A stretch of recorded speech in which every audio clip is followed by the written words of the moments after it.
Shabam.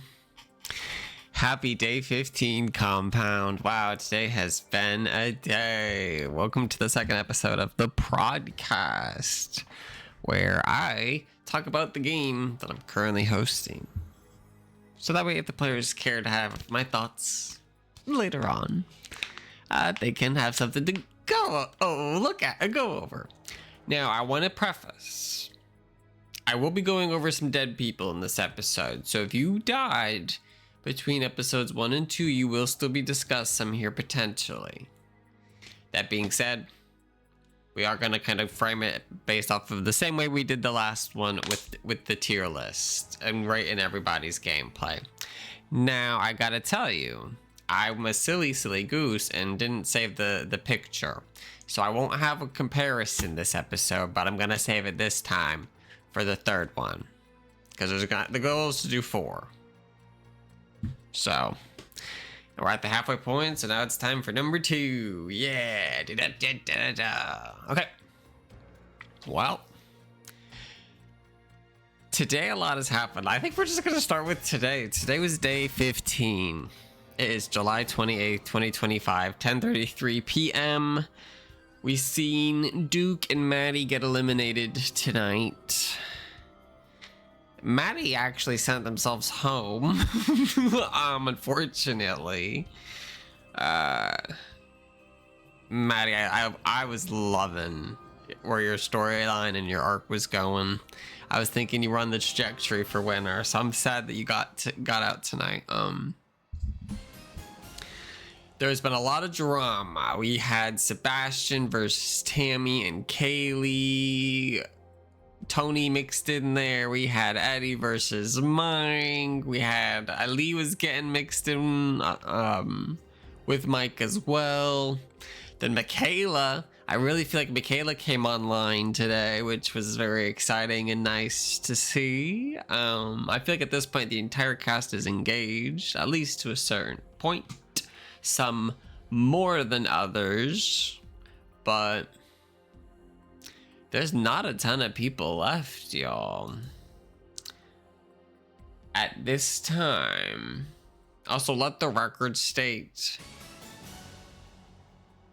this is the screen where I keep a lot of my notes, but there's 20 people left after Duke and Maddie's demise, and there is, I guess that's a spoiler alert for the dilemma, but you guys won't see this till you already either survived it or died to it. Okay. 15 days, or I guess now at this point 14 days left with 20 people means currently 6 people in theory could win the game. Because if all of the people are immune, baby, we're still getting our blood. So we'll see what happens. But there's no task, so that helps make up for the fact that it's a guaranteed death from that. That being said, we've got some conversations. Let's get into it. Oh, I need to grab a text. Thanks. Boop, boop. Now, last time we did all sorts of ratings, and so we're just gonna stick to that. All right, let's talk about some of the eliminated ones over here real quick. Reynolds, I woke up and Reynolds committed the self-elimination. I was like, okay. Oh, bye, Reynolds. I guess that was kind of it. Oh, that reminds me. I have to punish Mitchell for hitting the buzzer again today. I'll do that after I film this. Okay. So yeah, I don't know what happened there. To a certain extent, Reynolds was like, I'm over this game because of a certain player and I'm out. And that was it. Gluck kind of got wrecked. Kind of got sniped. I felt bad. Now let's move on to Jay. Now Jay. I'd say Jay's had quite the comeback in the second act. I would say the game maybe will probably have 3 or 4 acts. In Act 2, which I would say spans from day like 18 to the end of day 15. Because we're going into the 3rd stage here. If a stage a week, you know, so. Jay had a good Act 2. Good Act 2 for Jay. Was properly active, voiced opinion, has been decisive at some points. A little, I think to survive this game, you're gonna have to have a little spice. I think that's gonna be the nature of the season. I think every season of the compound is gonna be different about who's playing it, but that to me seems evident that it's gonna be important that you have to have the ability and willingness to have some, or else the compound's gonna eat you. And Jay has that. Jay has that. Now, reminder that let's go over our scale before we start doing this, because again, it may not be the same from last episode because it's been weeks. So, an S is like locked for the finale. Again, nobody's got an S in Act 2. A is I see you at the end. Like I see you at the end. B is it's definitely possible. Like I'm seeing realities where that happens. C is it's not out of the question, but it's not necessarily in the picture either. D is you're holding on, but the ground is crumbling. And then F is flop. That being said, I think Jay is sitting at a B minus. I think Jay fits most of the criterias of B. I see him on a good trajectory, but I do feel like he has slightly less realities where he makes it to the end compared to maybe some of the other people that are in B. But we'll have to revisit Jay as always because we open with Jay. Katie. Okay. Now Katie, her wagon, there's some couple groups at this point that are clearly starting to form.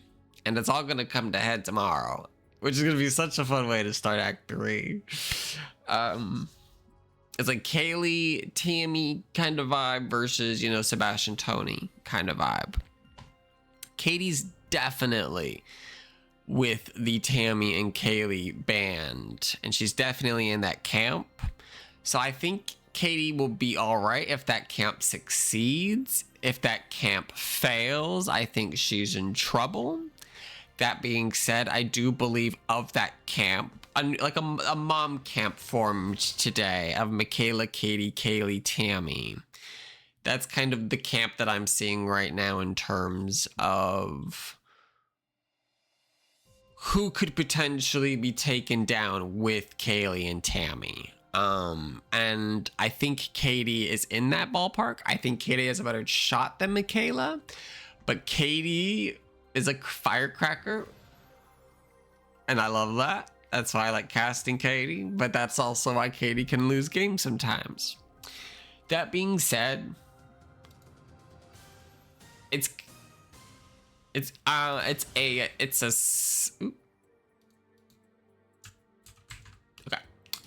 a C right now. Ooh, shit. Never mind.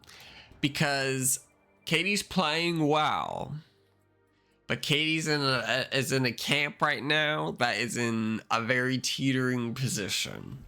And depending how that goes, it could be good, smooth sailing into Act 3, 4, and into 4. But if it goes poorly, I don't think there is an Act 4 for Katie.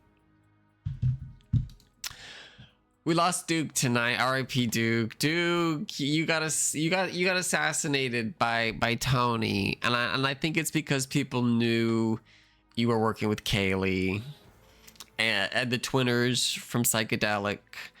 You were playing really well, Duke. And if anything, though, you can take comfort in knowing that they at least made it where Tony had to get blood on his hands killing you. because he went out of his way to move the death from an immune person to a not immune person. That being said, Kaylee did just try to kill someone earlier today. Everyone is hypocritical about the whole group think versus individual think. Because what happens is there was one incident where someone played for themselves. Whatever incident that is. It doesn't even matter what incident it is. Which wasn't necessarily bad. They didn't think it was going to have a big effect, but it made certain people feel that, oh, well, people are playing for themselves. So then those people go and play for themselves, which then creates a feedback loop where the other people then, when they're going and trying to play for the group, that person is playing for themselves. And then they're mad about it. But then they're like, well, you were doing it. And then they're like, well, you're doing it. And then it just becomes this, it's a crazy feedback loop. This game is so fun. It's so fun to watch. All right, let's move on to Tammy. I think it was not a good day for Tammy. Now, it was an impressive feat of gameplay for Tammy to come through this all alive. Same for Sebastian. Okay, like they're both big, huge players in what is the first 2 acts of the game. I love them for it. I wish they would get along because I love them both so much. That being said, I don't think either one's got good odds of getting to the end after today. I think it was just too loud, too long, too much. So right now it's a D. And I'm just going to go ahead and get it out of the way. Sebastian has the same thing. I don't think it matters which way it plays out for specifically these two. I think this, the heat of the fight today, it could change, but I think right now has definitely made it where it's going to be almost inevitable for them to catch a stray, I guess is kind of the best way to say it. Let's move on to Edmund. Edmund is eating. I think Edmund's doing really well. Edmund was the one who really, I first saw pushing for Mike, and Mike started catching like crazy. Edmund was one of the forefronts. There was a couple people who were responsible for the big hubbubaloo that happened today. Everybody feels that it was just themselves, but it was definitely a few people. Mitchell told Tammy, and then Eddie and Papa also played a role and moving information where it needed to be for that stuff to happen. And then, of course, Sebastian had people alerting him. So I think there was a moment where people were getting a little soured on Eddie. But I think after all of this, I think people are back on the Eddie train. So for that reason, it's a B-. Also, Eddie really benefited because some of his secret haters are out. You know, I don't want to... That's like an intense way to put it, but there, you know, people who were like, oh yeah, I'm not a big fan of Eddie. I would take him out. Some of them just have kind of died off, and I think that's benefited Eddie. All right, let's move to Kaylee. Now, Kaylee, I know, was about to play an immunity token probably in about 2 hours. Maybe she doesn't, but she told me she is to be safe for the queen twist. So, that being said, I think Kaylee is... Today was rough for her. I don't think it was as bad for Kaylee as it was for Tammy, because I think Tammy just took it harder. She's passionate, and I love that about her. And that's what I love about Sebastian. They're both very passionate. And Kaylee's passionate too. But Kaylee's good about, I don't know, like keeping her cards to her chest a little bit in that regards. She'll clock the bullshit, and she'll meet you toe to toe, but I think she's able to not get as emotionally caught up in it in the moment. Maybe after the fact she's pissed or whatever, but at least and I think that forefront is very beneficial. That being said, again, she's an extremely divisive figure, but I think she's in the same spot as Tony, where it's like Sebastian and Tammy end up with like extremely bad odds after this. I feel like Kaylee, it's dependent on if her side wins. So it's a solid C. Kaylee's in an extremely decisive next phase of the game for her. She'll make it through today, but what is she gonna do after that? I don't think any of the fucking group knows what they're gonna do. I'll be honest, to be honest, you guys, I think the format is probably gonna win right now. Personally. I hope I'm wrong. But it's like, even on days where it's like, you guys had like the reward and nobody was gonna die, and there was finally a chance for you guys to catch a break and get a step back into the game to improve your numbers. TJ gets murdered on the Wonderland.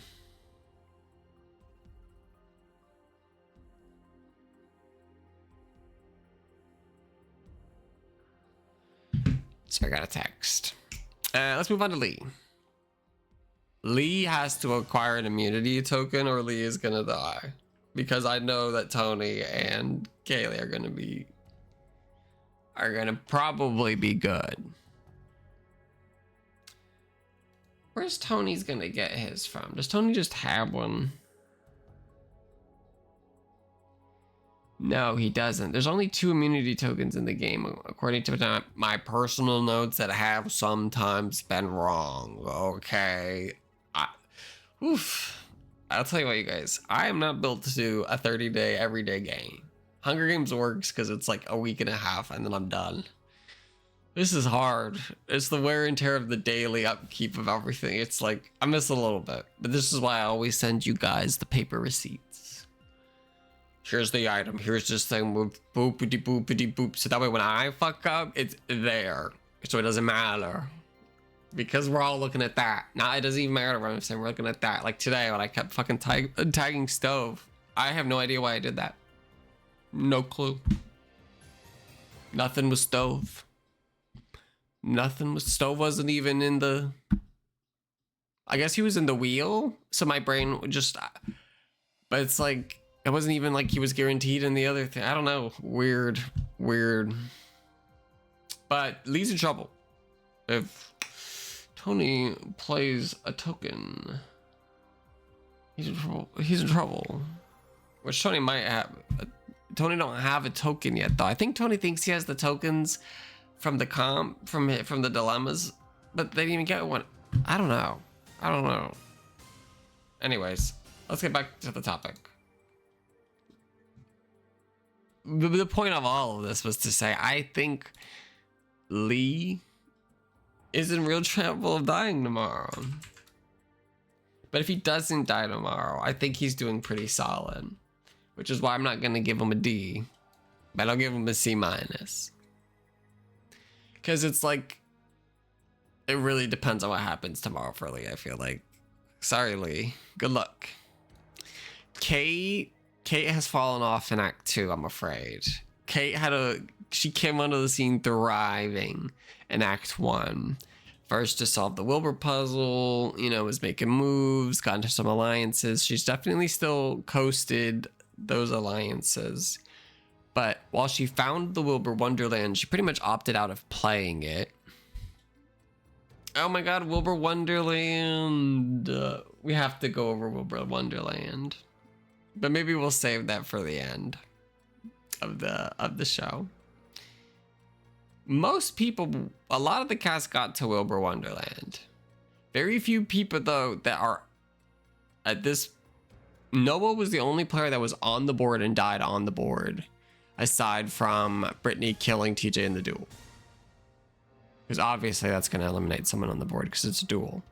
But like, no one was passively knocked out in the game while on Wonderland besides Noah, if I remember correctly.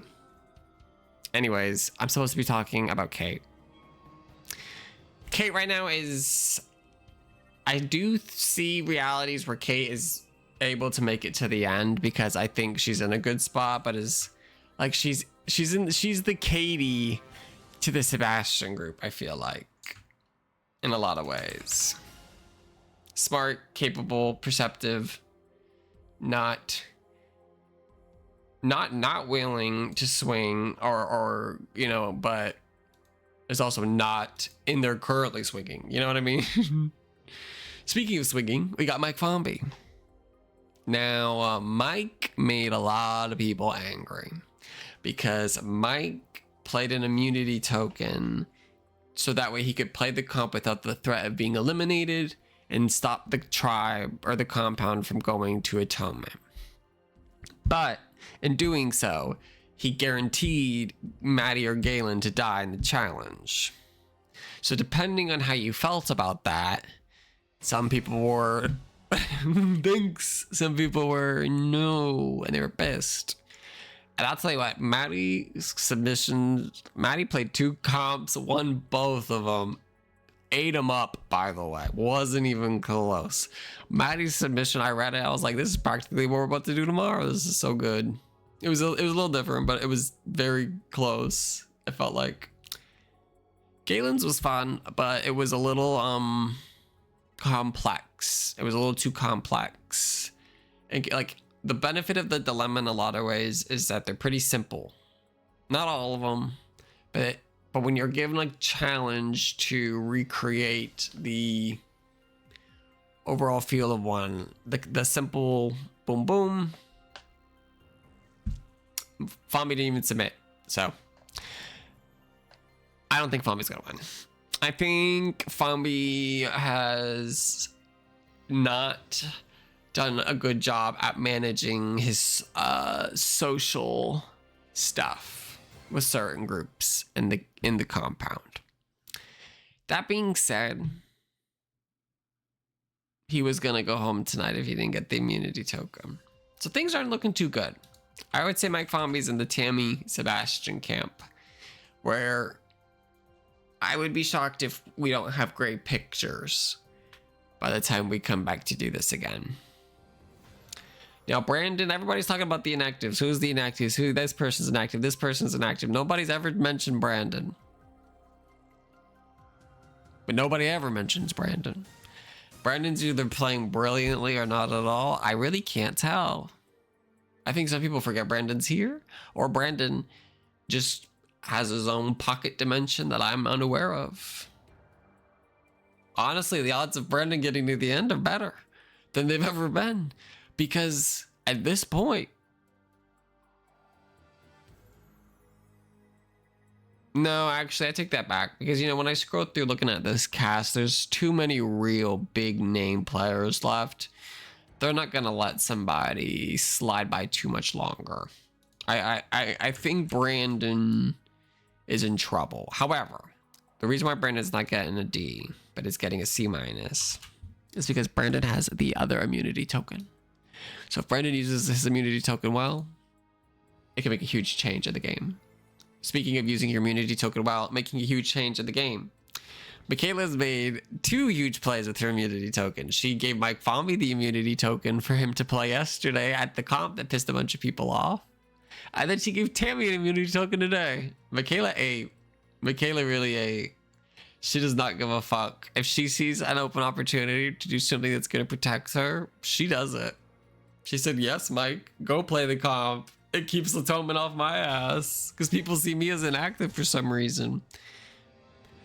I think that was a big issue. I think what happened is that people started using the term inactive to represent just players who weren't doing tasks, which there's a certain, you know, there's a Venn diagram there of overlap, but it's not this inactive and not doing comms. It's not this, you know, it's somewhere over here. And that clearly became a point of contention tonight. But at the end of it all, Michaela chose her side. She chose what she wanted to play with Tammy, Kaylee, Katie, and the moms, it seems like, based off of today. And I think that's the camp that she's in. I think because she's finally picked a camp, though, she's a spy, though. She's doing spy work. So if she could keep undercover, I think, honestly, Michaela will be in a good spot. But people are going to know once things start leaking. And I think the vengeance on Michaela will be fast and swift if she gets caught. So it's the same grade here. C-.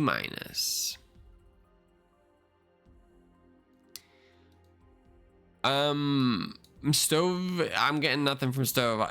Nobody talks about Stove. The only thing I know about Stove today is that he wanted Tammy out. But Stove's not in any of the main alliance chats that I see anywhere. So I feel like Stove's just going to be an inevitable casualty. But the inevitable casualties are all getting C minuses, I feel like. Because... Which really in this context is just these two. These two have C minuses for other reasons. Right now, having people not think about you or no opinion on you could be quite useful. Christian, I think, is playing pretty well, to be honest. I don't think Christian's clearly in the camp and he's protected, but he's not really entrenched in the camp the same way a lot of these other people are, but he's super protected because Sebastian feels great about him. Obviously, if Sebastian loses, things are going to go down the tubes for Christian a little bit, but it's a solid B minus. I see it. I can see Christian getting to the end. I see realities where it can happen. I see it. Next we have Kyle. Kyle, I think, is currently in the same boat with... Kyle lost their partner, and there's pretty much an alliance chat today that Tony and Sebastian made with a lot of people that they felt were outliers. If you're in that chat, that is not necessarily a good sign. Now, the only reason why this applies to Maddie is because Maddie was clearly positioned as the monarch of the outliers, because Maddie had 1-2 comms, was chatting at least some, it seemed, or was connecting at least enough with certain people. Kyle, I think, has the ability just to do that, but I think it's been a quiet act 2 for Kyle.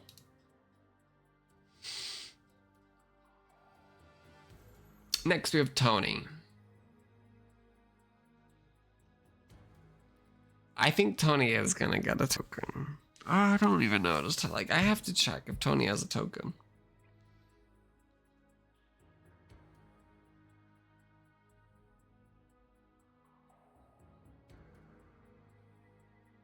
No, he doesn't. That's why he's searching for one. Tony's in trouble. Tony's in danger, girl. Tony's in danger. He is in trouble. I think for that reason, it doesn't matter how well he's played. I think Tony's probably going to die tomorrow. Tony flew a bit too close to the sun, which Tony does sometimes. And I think it was working out really well. But you shouldn't have killed Duke, Tony. It was too aggressive. Granted, things can change over the next 24 hours. But everything was so aggressive today for you then to overrule and kill. It's like, again, no side is ever willing to break bread. Both sides always want to have the last say. And it seems like it all traces back to Tim.